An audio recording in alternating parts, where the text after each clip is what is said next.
welcome to another episode of the Art of Advocacy. I'm your host, Dr. Sheldon L. Eakins, also host of the Leading Equity Podcast, founder of the Leading Equity Center, and as always, the show is sponsored? Sponsors are what we're supposed to say. Yeah, this show is sponsored by Leading Equity, becoming an advocate for all students.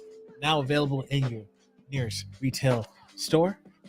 There's also that store that people know about that starts with an A. You can also find it there as well. I'm not gonna say the name, but you can go on my website as well, leadingequitycenter.com, and grab your assigned copy of the book. If you are not subscribed to the show already, please subscribe to the show. Look out for you, boy. We come out every Thursday, 6:30 Eastern. So subscribe, follow the show, share with your friends, colleagues out there. If you're out there, you want to say hello, feel free to say hello. Today, I got another book to share with you. This one right here, Media and Me, a guide to critical media literacy for young people. Guess what? We have one. I believe she said there were 10 authors. So we have one of the 10 authors that's with me today. So that should be fun.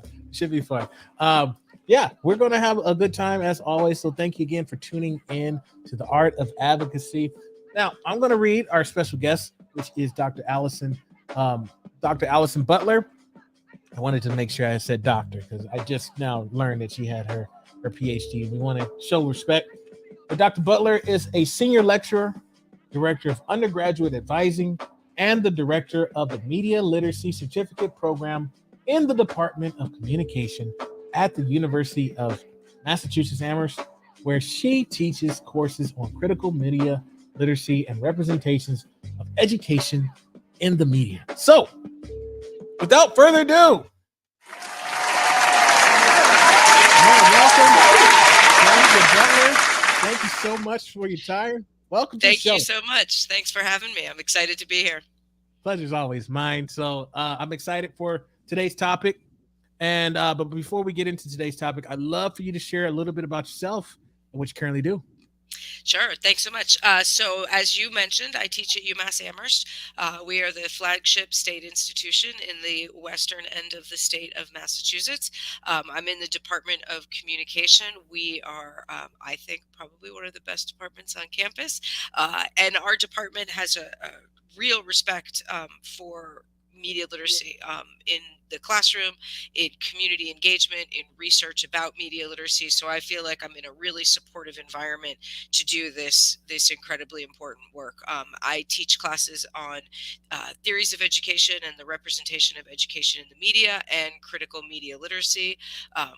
One of the great things about being at UMass is also that, like I said, the department has a real respect for media literacy work. So getting to do a lot of work in and on behalf of the community, and getting my students involved in that. Students who take my classes are always working for the community in some aspect or another. Certainly since COVID, a lot of that has been digital work, a lot of behind the scenes work, but whenever possible, we're in classrooms or working with community organizations, introducing young people to the work of critical media literacy and providing our UMass students with real professional development opportunities to be out there in the field, to be doing real work that really matters in the community. And it's a way for them to see themselves in really different and special ways, kind of outside of the walls of the classroom. So that gives me an opportunity to do a lot of work in the community or on behalf of the community. And that's a real fun part of the work. Also, a lot of my area of research is in teacher education in critical media literacy, making sure that teachers have the support that they need to learn critical media literacy and bring it to their classrooms. Great. I'm glad you're on the show because I'm excited to talk about media literacy. Now, let's define that for a second because I want to kind of set the tone and make sure that you and I are on the same page and our audience is on the same page. So what is the definition of media literacy? So if we start with media literacy, we can kind of go back to the early 90s in the United States, where the definition was introduced as the ability to access, analyze, and produce a variety of media. Obviously, produce a variety of media has changed a lot since the early 1990s. A lot of the work that was being done at that time was about what was then, of course, considered super sophisticated, was the fact that we could put camcorders in the hands of young people, right? They seemed so mobile and so flexible to have this camera on your shoulder that you could bring it with you wherever you went. So a lot of the behind the scenes of that part of the definition of to produce media had to do with that video production work. As we fast forward to 2023, right here we are at the very beginning of 2023. Produce is still really relevant, but we're looking at production in a different way, right? Video production, of course, is still hugely important, but oftentimes now we're doing it through something as teeny tiny as our smartphones, right? And then also, of course, we're looking at social media, um, our own work. Young people are often media producers without even thinking of it in any sort of formal capacity. So media literacy kind of catches up with that by kind of trying to bring that formal component to it. I would also want to say that a lot of the work that we do, and the work that is really emphasized in the book, The Media and Me, is critical media literacy. And by adding that word critical, what we're talking about is not negative, right? I'll say this now. I'll probably repeat myself a bunch of times. To be critical isn't to dislike, right? To be critical is to sort of take a step away from what we're looking at or listening to or whatever, to try and examine it as a really multidimensional thing. And what we're doing a lot of work on with critical media literacy is looking at behind the scenes and looking at power. So of course the content is hugely important, right? There's no doubt that the content is important, but we also need to look at how that content gets there. And that's where a lot of the power is. That's certainly where the money is. So we take a kind of a political economic stance, which is, a political economy stance of like the owners, producers, and distributors of the media. Wherein lies the power, and how can we deconstruct the power as a way of understanding the content? So, in that sense, is that essentially, are we saying like the critical piece is considering how media influences maybe what we put interest into, or maybe what we focus on? I talk about that a lot, especially Yeah. on implicit bias. So, Yeah. is that kind of what where you're saying as far as the critical piece is? I think it's that and right. Yes, and right. It is Okay. it is both. That material, again, that material that's sort of on screen or in our ears or so on and so forth. That is certainly going to carry with it a certain message that is absolutely going to feed into and contribute, as you said, like our implicit biases. But also that didn't get there like just cuz it didn't get there by accident. It's also Mhm. about looking at the folks that are creating it, because that's also where the implicit bias is going into the production of it. So it can be embedded, embodied into how our media get to us in order for us to interpret them and make sense of them. So it's about really thinking through a lot of really deep and complicated layers. Got you. Okay. Now I'm a podcaster. So I'm curious, where does podcasting fall within the media literacy world? I mean, podcasting is I think we'd be hard pressed these days to not have a list of our top podcasts, right? Which I think serves a few purposes. One, I mean, a beneficial thing. I think podcasts give us an opportunity to really dig deep into a topic, to dig deep into the idea of something, right? I mean, the title here, The Art of Advocacy, that can mean so many different things.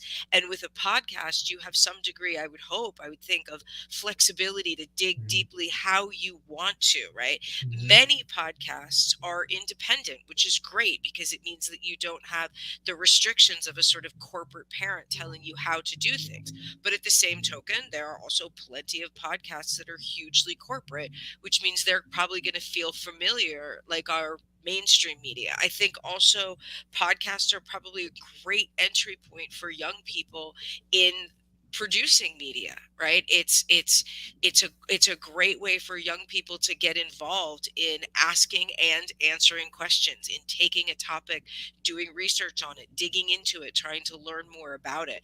I love podcasts for entertainment. It's a great way to walk the dog, right?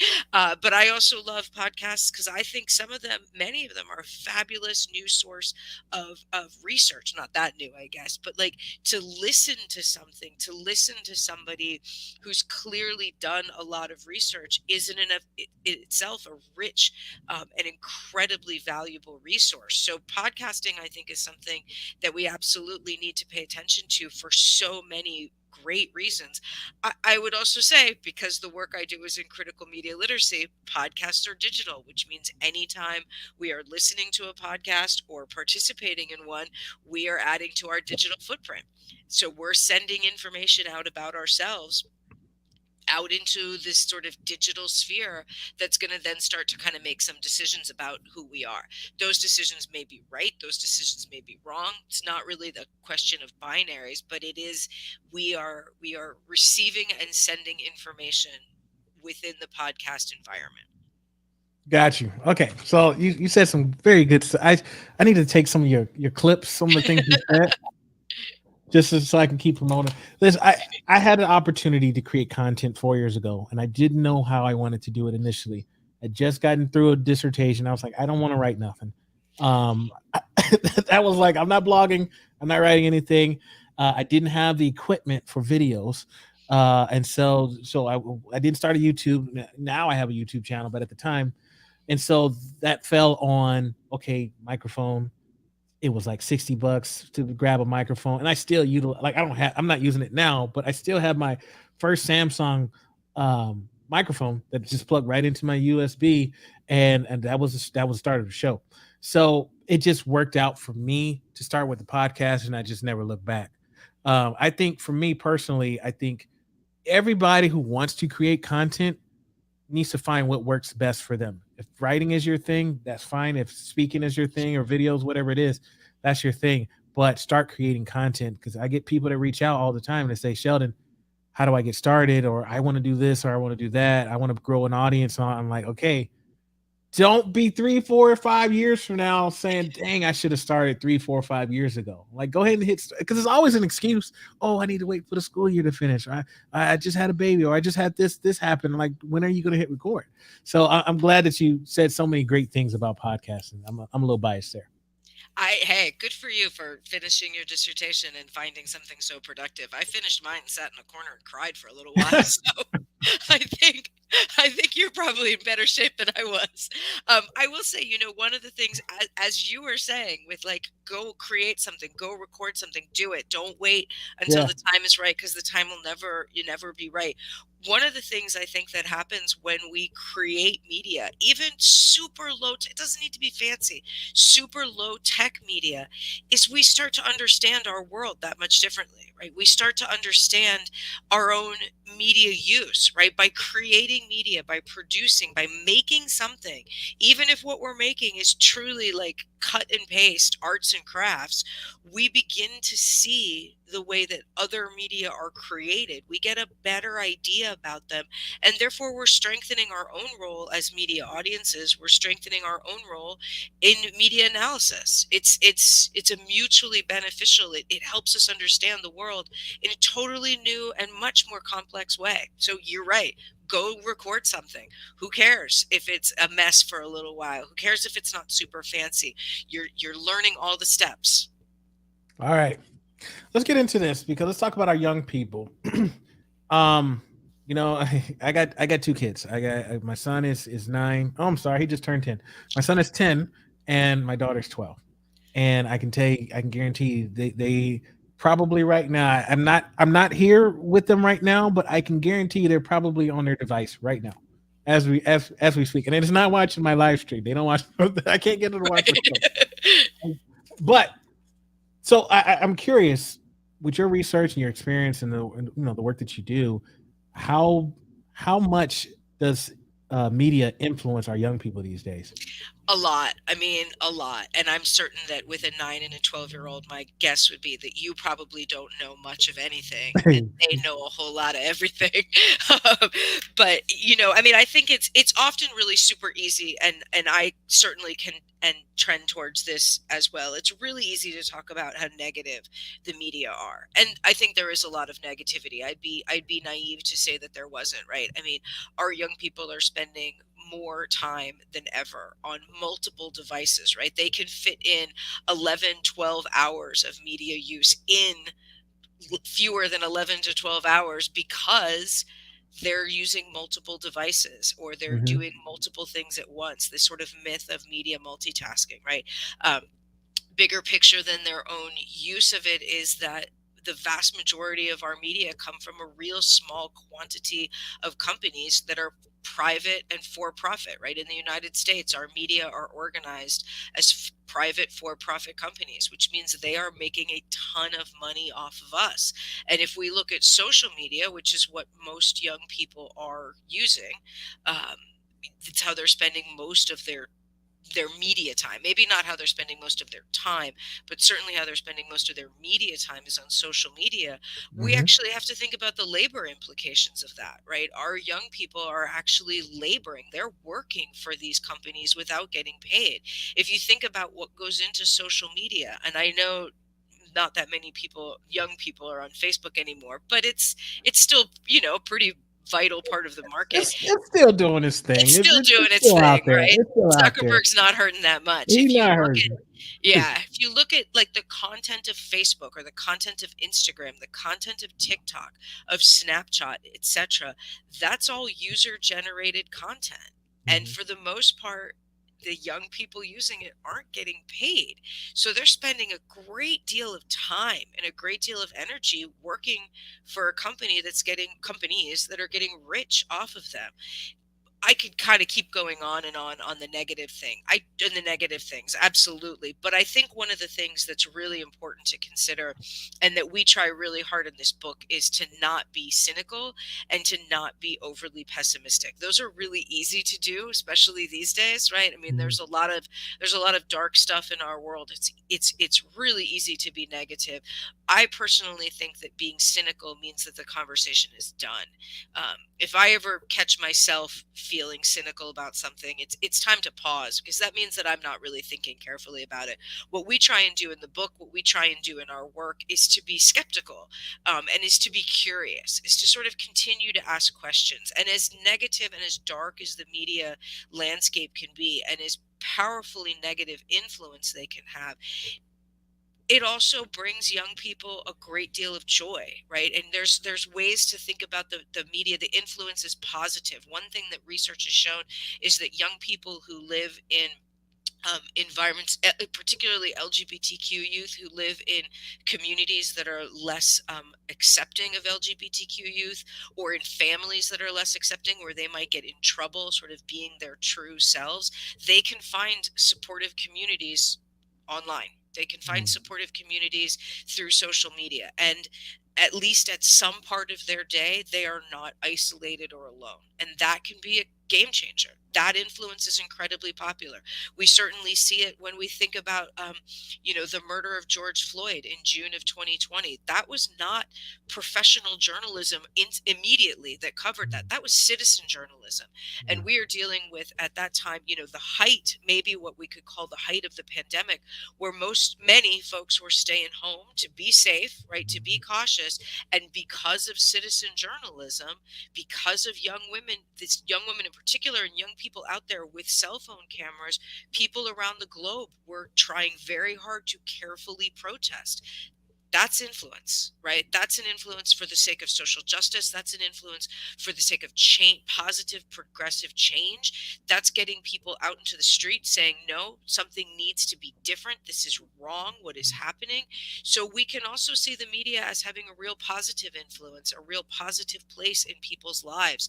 Um, one of the, as authors of this text, and as individuals working in our fields, is we don't want to blame, right? We don't want to punish. Certainly with young people, we don't want to do any finger wagging. Some of us of the on the authorship are a little bit older, and maybe we look a little bit out of touch, and that's okay.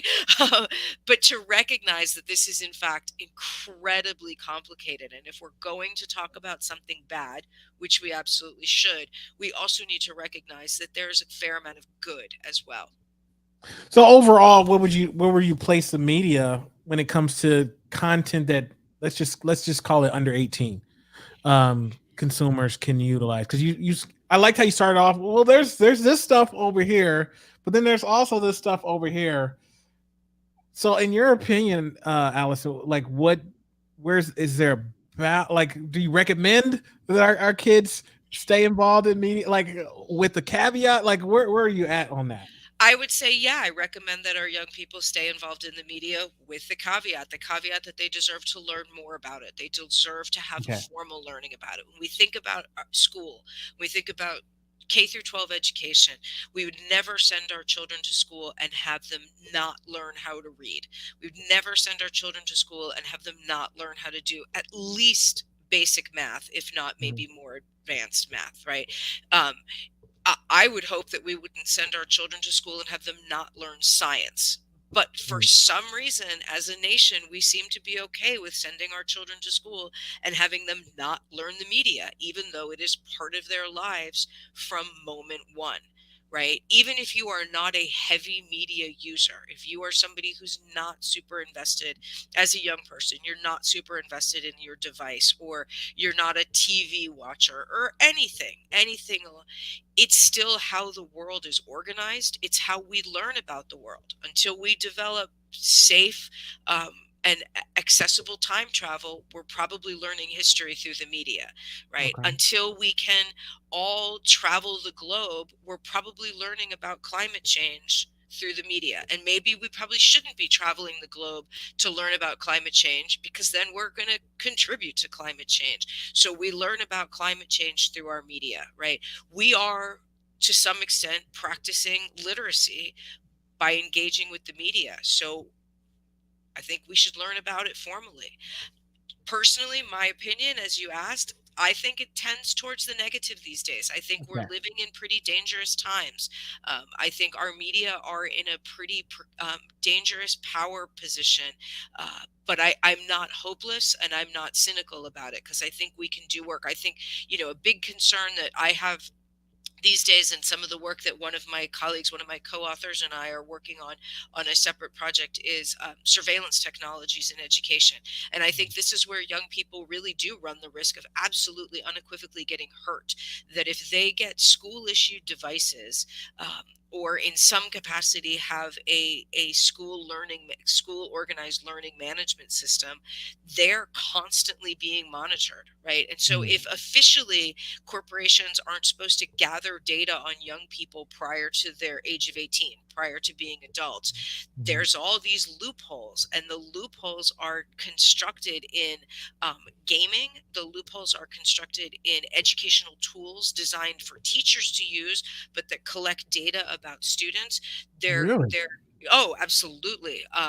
They're designed, so that corporations can get the data of minors, because by accepting a school issued device, which some young people might not really have much of a choice but to accept a school issued device, that is going to capture to some extent, to a greater or lesser extent, their data. And so we can see also greater inequities in education, because the students who might be able to use a private device, that they wouldn't have to do their personal work on a school issued device, can maybe keep their data a little bit separate, and so on and so forth, right? I mean, so I think we do happen to be in a time where the media environment, the technology environment um, we're on a precipice. I think critical media literacy is what Mm. can kind of bring us back from that, right? We're at a time where AI is getting incredibly smart, and it's going to be super easy for students to plug in a question into an AI platform and get their paper written for them, and that's absolutely going to change the face of education. But if we disable that, If we disentangle that from the school issue technologies, we see a whole nother wave of inequity, because again, the student who only has access to that school issue device versus the student who has access to a private device, we're going to have a further inequity on how they experience education. I have a lot of questions.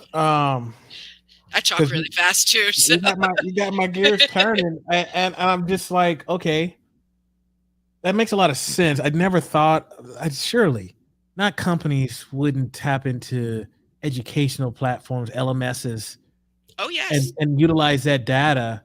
I Oh, can see hackers maybe doing that, but you're saying that the content is actually getting sold.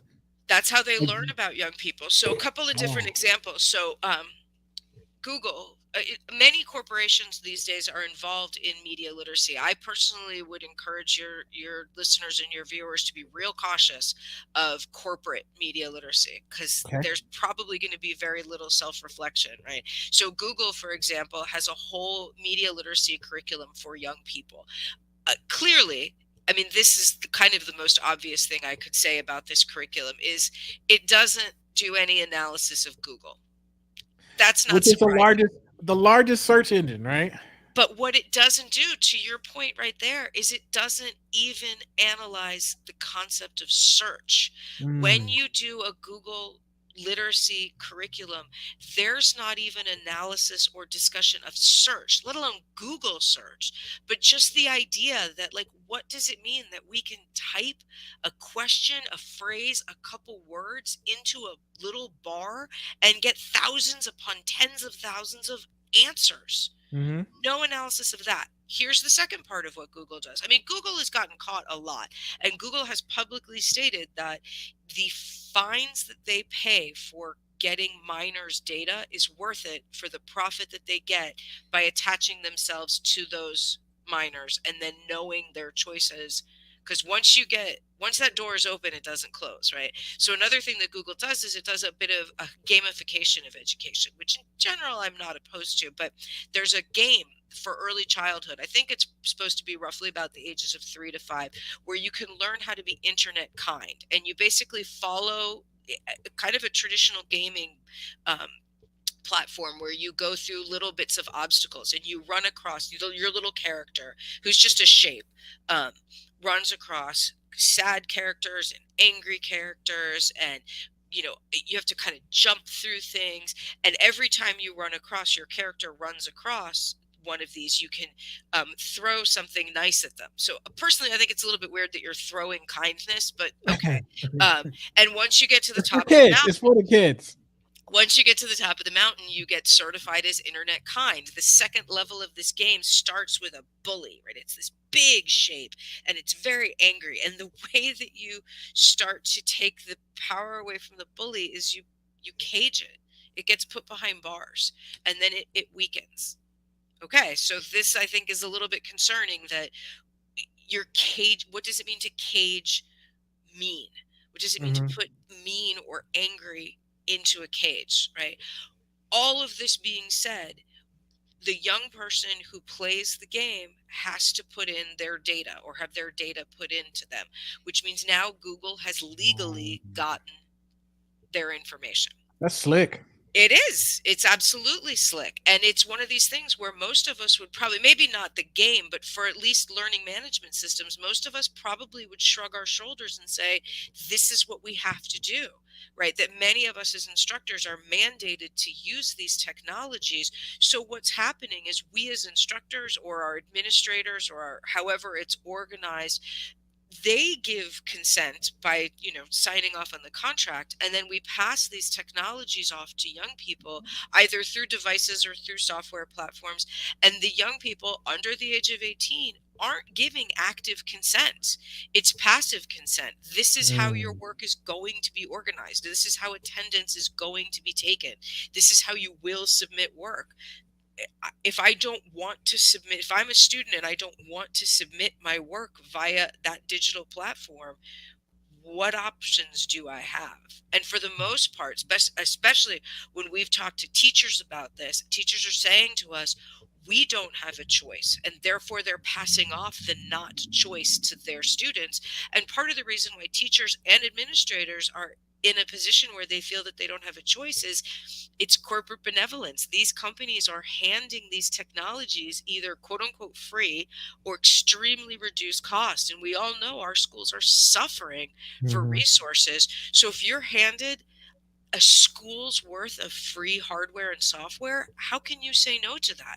You've just made your students that much more, you know, uh, they just have that much more opportunity. We can't get anywhere these days without digital platforms. How would we have gotten through COVID without digital platforms, Yeah. right? I mean, would we have gone back in time and done some sort of correspondence schooling where we write our papers and mail Oh. them in, right? Exactly. It doesn't work that way anymore. So it giveth and it taketh away. We Mm. managed to get through education. Yes, absolutely, our students have all fallen behind in math and reading scores. And I certainly see in my university students a much lower level of kind of social aptitude.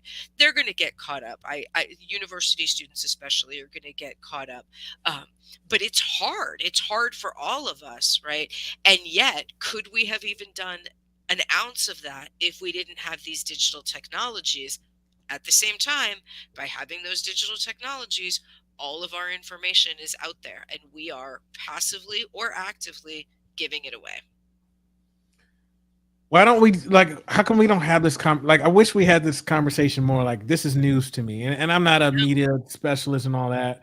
But I mean, I've been a school principal. It's never really. I mean, we had our regular, technology usage. You sign this form basically saying you're going to utilize the technology in the right way. You go online the right way, but that's about as far as it goes. Yeah, So just this information alone to me has I have concerns as a parent now, yeah. that my kids' information could get out there to somebody, and next thing you know, sometimes I wonder, like I'll go on a website and then I go on Facebook and then I'll see the ad or Hmm. whatever website I was like, I know y'all got cookies or some kind of Hmm. tracking something going on. So okay, Hmm. okay, makes a lot of sense. Hmm. Okay, let's do this. So I was listening, I saw an article, something, and I don't know if you're familiar with this, but it was on TikTok. Well, basically, the version of TikTok that we get in the United States is not the version of TikTok that's, I guess, in China. Hmm. Um, what are your thoughts on platforms that are not, I guess, US made platforms? Do you have some pause or any of those kind of things for our children as well? I mean, I would pause at all ownership. Um, because anything that is US based is probably multinational to begin with, right? I Mhm. mean, there's not much corporate media in the United States that's quote unquote local. Right, it's national, it's multinational. But yeah, I mean, the pause that I would have would be that that's part of our exploration, right? That's part of the Mhm. work of critical media literacy. What does it mean that TikTok is owned by a Chinese company? What does it mean that the versions of so many things that we get are different depending on where we are? That's a great entry, I think, into understanding, especially those of us who grew up in the United States. It's easy to think of our media as sort of invisible, as just the way things are. But once we move around, once we leave the United States, and we go to other countries, we see how their media can be organized differently. Again, not a question of good, bad, or otherwise, but just organized differently. So if we think about the ownership of something, if we think about the production of something, we're also learning a lot about how these messages are getting to us and what a country, a community, whatever considers viable and valuable for its population, right? The Chinese company that owns TikTok is making a lot of money off of TikTok, right? It's making a lot of money, as I said before, off of the young people primarily who are doing all the user generated content. And anything that we're on that's digital is also giving away our information. But especially for young people, this is the world that they're going to enter into professionally, Mhm. right? I mean, so many, I hear this from my students all the time. They find a lot of their social media use, really personal social media use, really anxiety producing and a little bit sad. It's very stressful for them. And they can't give it up for at least two reasons. One, they become kind of like social pariahs, right? That's how they're in touch with their friends. So they would be effectively sort of saying goodbye to many of their friends. But also, it's the professional world that they're going to graduate into. There's no company that doesn't have some form of advertising or marketing, that isn't trying to get its message out in some capacity, that isn't using all of these tools. So if we're going to set our young people up for success, we might not like the frame of success that they're entering into, but if that's the world that we're working with, what is the way to be successful in that world, and then potentially to be successful and to make change? I think we can all get trapped in it, and I see this all the time, and I certainly feel this myself many days. We kind of get trapped in the idea of, oh my gosh, this is too big, this is so big, this is so overwhelming, there's nothing I can do. And as soon as we think that, as soon as we embrace that, then we're kind of in trouble, right? We're kind of doing ourselves a Mhm. disservice. If we want to see things differently, as you said before, you got to hit that record button, right? You got to get out there and do something, even if it's a small change, even if it's saying, maybe not your first job out of college, or maybe not your first week in your first job out of college, but like, hey, what does it mean that we're using this platform? Can we learn more about it? What messages are we sending? What bodies are we putting in our marketing and advertising? Like, are we being equitable in our own work? What kind of change can we make for ourselves, and then sort of making that a little bit bigger? Because if we give up, then it's done. And like I said before, I think we are kind of on a bit of a, at least nothing else, a technological precipice right now. If we give up, that's the edge of that precipice, right? There's the cliff edge right there. But what happens if we can sort of ask ourselves and ask others some different questions that can then pull us back from that, right? And it's one of the things that we do in the book is, we don't want to just say, hey, here are all the problems. We actually want to make sure that we provide young people with resources, right? So there's a whole chapter in the book specifically on resources. If you, the reader, want to do something, here are some manageable things that you can do. Okay. Okay. Well, let's transition in, because I I think we've established enough about what critical media literacy is. Some dangers, some caveats, some pros and cons, if you will. We've talked about that, but let's talk about some strategies, because I'm big on supporting my educators, the audience out there, those who are working with youth. What are some maybe tips or strategies that you would provide for those who are working with youth in regards to media literacy?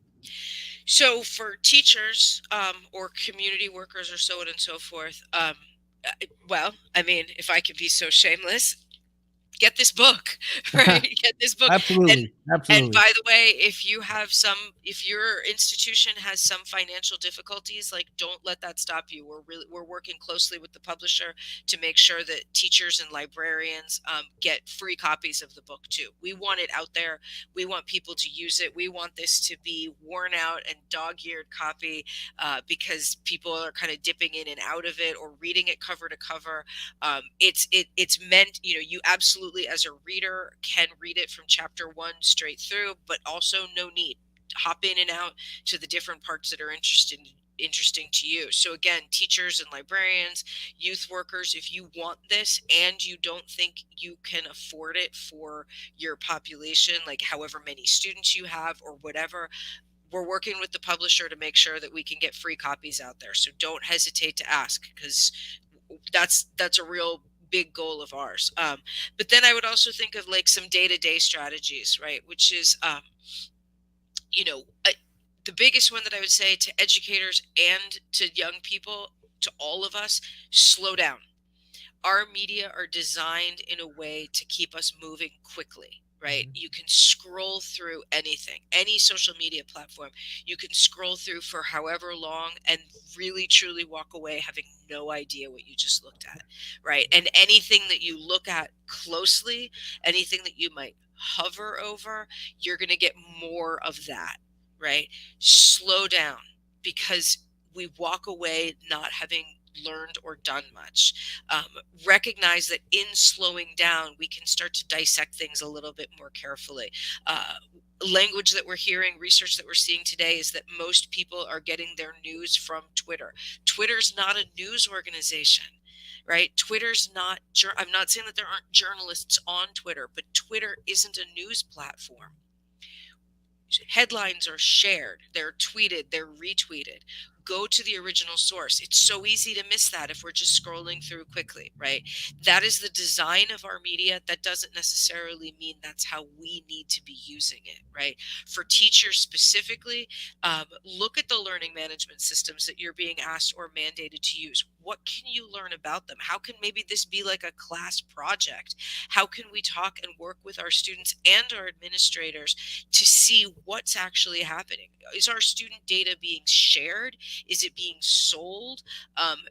How often has it been breached, right? It's the idea that it's been breached is not news. It is going to be breached. How often is it breached, and what data is it gathering that is being breached? So how can we learn more about it, right? I mean, there's something very romantic about, the kind of analog of it all, that, like, fine, when things were photocopied or mimeographed, um, or on the overhead projector, right? That's it. That was the beginning and the end of it. Well, that's not Mhm. the world that we live in now, and I'm not one to say that we need to go back to that world, but it was easy to know everything that went into those machines, right? It's a lot harder for us to know what goes into these digital machines because there isn't necessarily a tangible physical space for them. So we've got to get our own learning on. I would absolutely encourage any school, any student, any teacher that has a school issued device, to the best of your ability, as a teacher, as a student, keep your personal and your professional devices separate. It's Mhm. super tempting, I know, to like charge your phone on your school computer. Don't. It gives all that's going to give your information, that's going to open a door to give your information away. So as best as possible, keep, if the learning management system, or the attendance taking system, or so on and so forth, is on a school computer, keep it on that school computer. To really try hard not to do it on your personal devices, because then you yourself are blurring those lines. So what ways can you kind of keep that compartmentalized, and then you're keeping just the professional material in the professional source, right? um, those, turn off notifications, right? It's so easy to have our phones tell us everything that it thinks we need to know, right? I get this on my phone. The Times headlines pop up, the weather headline pops up, a new podcast is dropped, pops up, right? I have a photo memory pops up. Sometimes those photo memories are really fun. I'm not going to Yeah. deny it. It's like, oh, I remember that vacation. That was And they'll really, have music with them too sometimes. yeah, Yeah. exactly. But that is the machine having a bit Mhm. more control and determining a little bit more. Turn the notifications off. You can go to the New York Times and look at the headlines. You can go to the weather app and look that up. It doesn't have to come right away to you. Again, that gives you a little bit more space and a little bit more agency over your own use. So that's, some of that is just our own. It's just our own personal use. It's our own way of sort of saying, how do I want to take a little bit more self control? Sometimes it's even tinier than any of that. Think about the word choices that we use, right? We Mhm. talked a little bit about search before. We talked about what it means to type things into a bar on a computer and get tens of thousands of answers. Don't use the word Google. Just don't give them that oxygen. We know that that's what's out there, but Google has become a generic term. It's a noun and a verb, and we might not even be on Google, and we'll say that we're going to Google something, right? It's Mhm. Kleenex, it's Xerox. A real intentional marketing campaign of Juul, the e-cigarette. I know they're in a lot of trouble these days and things have changed, but initially, one of their initial marketing campaigns was that they wanted everybody who was using an e-cigarette to use the word Juul as both a noun and a verb, even if they were using another brand. Juul wasn't particular. I mean, of course they wanted people using their brand, but they Mhm. wanted them to use that vocabulary, the noun and the verb, because that was going to make them the most well known out there. So let's not do that. Right? Let's not do that. Let's say I'm searching for something, I'm looking something up, I'm going to ask my computer a question, and take a little bit of ownership over our own vocabularies. So we need to stop saying Google me. Yeah, let's, I mean, or I think sometimes people do some really funny things where they kind of make a goof out of it, like Yeah, DuckDuckGo me, Bing me, whatever, like yeah, yeah. we know what we're Ask doing. Jeeves. Ask Jeeves. Yes, exactly. Where's That's the that one. helpful little Yeah. paper clip, right? But just even the tiniest thing, if it can give us a little bit more agency, a little bit more self control, we might be changing teeny tiny little bits of change. Okay, I like that. Okay, and I think you did a good job giving some good strategies. Not plugging in your devices, your personal devices into school property, things like that. Being careful. I guess still going back to the LMS. How do we protect? Do you have a strategy to protect the student data, the family data, from getting into the wrong hands? Is there a strategy that you can suggest for that? This is, I'll say this is the project that I'm working on right now. This is some of the stuff that I'm trying to learn right now. I think Mhm. we're in a really difficult place with that where, I mean, I think about the sheer quantity of students we have at UMass, the quantity of students that we have in our department, in our courses. This semester would never end if we had to do everything by hand, right? It's just, that's not the world that we live in. Mhm. Um, but I think what we all need to do is think about the world that we want to live in and what kind of potential changes could we ask of these technologies. Just because this is how they are run doesn't mean this is how they have to be run. Um, we might need to think more carefully about what we use what we ourselves use these platforms for, right? Like, what are we plugging in about our students? We're not going to change these corporations just by kind of wringing our hands and being nervous about it. Although, quite frankly, I spend a fair amount of time wringing my hands and being quite nervous about it. I am absolutely no fun at parties when I talk about surveillance data, surveillance technologies in education, and all the information that's being breached, and all the stuff that's out there.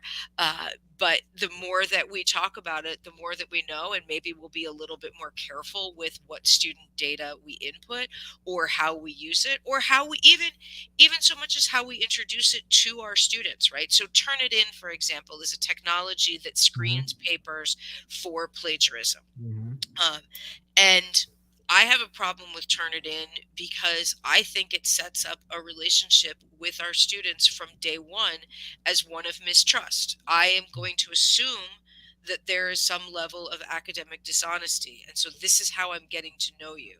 I'm not a fan of that. But I also have the luxury of teaching small enough classes where I can grade my students' work, and not be completely overwhelmed by the quantity of it, right? So I'm in a luxurious position. I recognize that.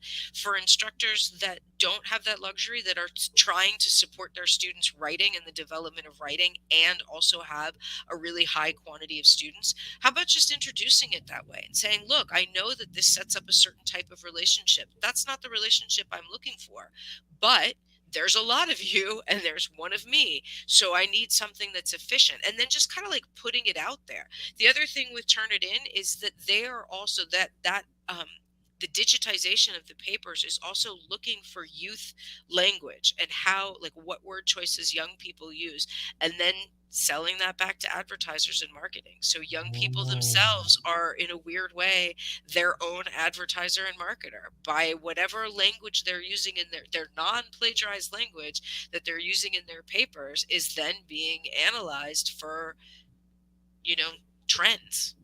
So they're their own entrepreneurs in a weird way, but again, they're not getting paid for it.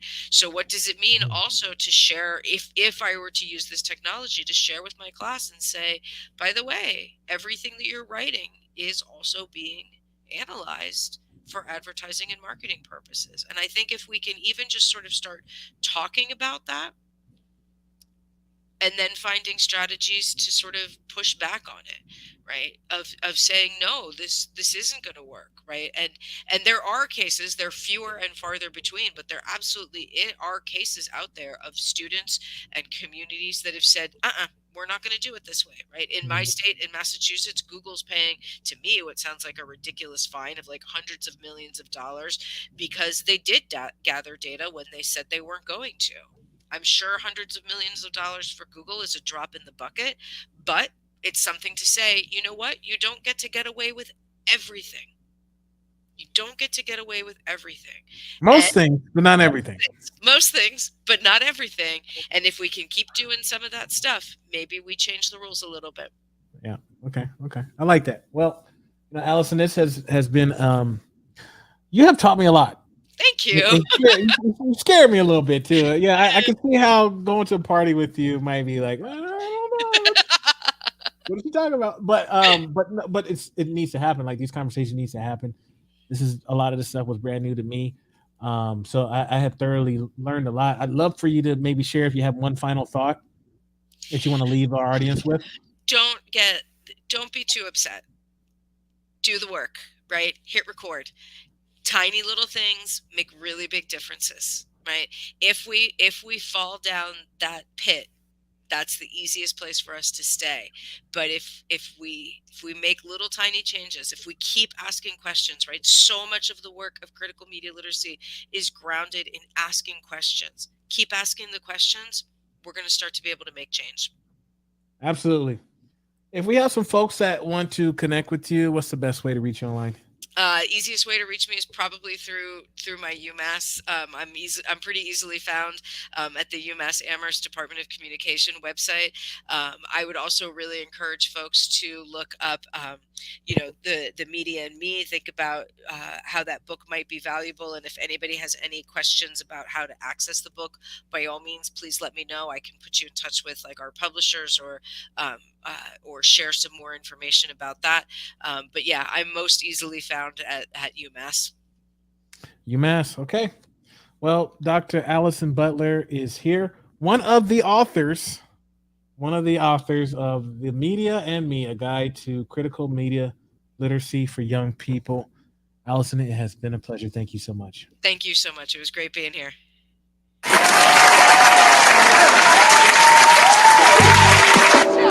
Well, folks, that was another episode in the books, The Art of Advocacy. I think my biggest takeaway from today's conversation is, I guess my biggest fear from today's conversation is how easily our data can be shared and purchased. I mean, just some of the strategies, like just the fact that they're looking at folks, the way students are writing their papers and utilizing that language in order for their marketing materials or getting data from LMSs. However, there were some very positive things that I took away from today's conversation as well. The fact of encouraging our students to be media savvy and maybe even considering offering a course, making it an elective in your school if you don't have that already. But I do agree. I mean, in this day and age, especially as technology continues to increase, just a matter of time that our next future generations will need to be pretty tech savvy, media savvy, and critically media literate. I think is very important. So very good conversation that I had today. Really enjoyed it. If you haven't picked up the book, make sure you go get it. Media and Me, Guide to Critical Media Literacy for Young People. Really good book. Thank you so much. Remember the words of Dr. Martin Luther King Jr. If you can't fly, then run. If you can't run, then walk. If you can't walk, then crawl. But by all means, keep moving. Let's continue to be a voice in leading equity.